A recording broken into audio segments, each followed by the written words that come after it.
भाई, ये हमारे राजा भाई का बिजनेस भैंसों को जा रहा है एक गज्जा। इन्हें हमें तान दाओ तो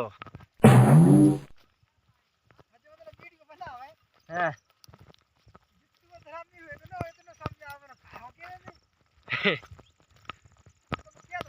देखो बच्चा सोड़ा भी नहीं कट होगा हमरो को पूरा।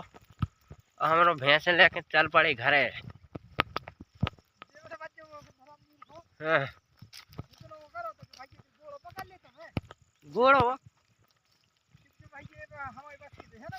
हाँ।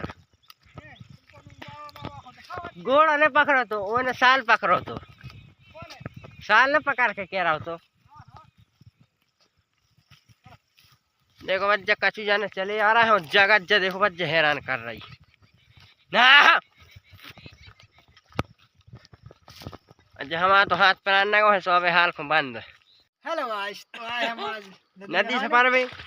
ये देखो हमारी भैंसे दिखा रही तनक तनक।